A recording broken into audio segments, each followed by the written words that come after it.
বুদ্ধিমান, কোনো নাফরমান বুদ্ধিমান হয় না খোদার কসম। আল্লাহ তাআলা বারবার কোরআনে বলছে কোনো বেঈমান, কোনো নাফরমান বুদ্ধিমান হয় না।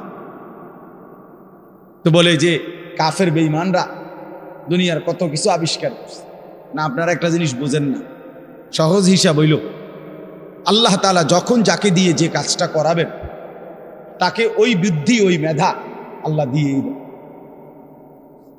এই জন্য আপনি যদি বলেন যে বেটা ট্রাক আবিষ্কার করছে বানাইছে মনে করেন, তো এই ছোট্ট মোবাইলটা তো হে মনে এমনি বানাইতে পারবে, কারণ এত বড় ট্রাক যে বেটা বানাইতে পারছে এবারটা কি আর এই মোবাইলটা বানাইতে পারতো না?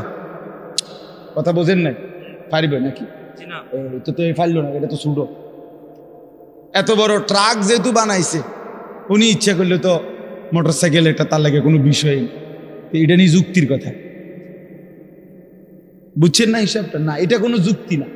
আল্লাহ তাআলা এক একজনের মাথায় এক একটা কি মেধা যোগ্যতা আল্লাহ দিয়েছে, আল্লাহ দিয়েছে। এই জন্য আল্লাহ তাআলা কোরআনের কারিমে বলছে সমস্ত বেঈমান লা ইয়াকিলুন, এদের আকল নেই, লা ইয়াফকাহুন, এরা বুঝে না, এরা বুঝে না, লা ইয়ালামুন, এরা কিছুই জানে। আল্লাহকে না চিনলে কিছুই চিনা হয় না। আল্লাহর কুদরত না দেখলে আল্লাহর কসম ওই চোখ কিছুই দেখে না। আল্লাহর কথা কানে না শুনলে ওই কান মূলত বধির, সেই কান আসলে শুনেই না। যেই জবান আল্লাহর নাম নেয় না, যেই জবান আল্লাহর কোরআন পড়তেও পারে না। আমি তো সবসময় বলি মুসলমান যে ব্যক্তি আল্লাহর জিকির করে না অথবা আল্লাহর কোরআন দেখে দেখেও সহি শুদ্ধ কোরআন শরীফ সাইয়ে সাইয়েও পড়তে পারে না, এই লোকটা মূলত বোবা, এ আসলে কথাই জানে না। এ বাকি যেগুলো বলে বেহুদা বলে।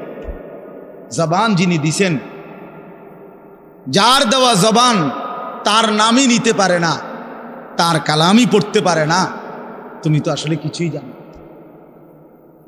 এই জন্য কোরআন শরীফ আল্লাহ বলছে সমস্ত বেঈমানের দিল আছে কিন্তু বোঝে না, সমস্ত বেঈমানের কান আছে কিন্তু শুনে না, সমস্ত বেঈমানের চোখ আছে কিন্তু দেখেন।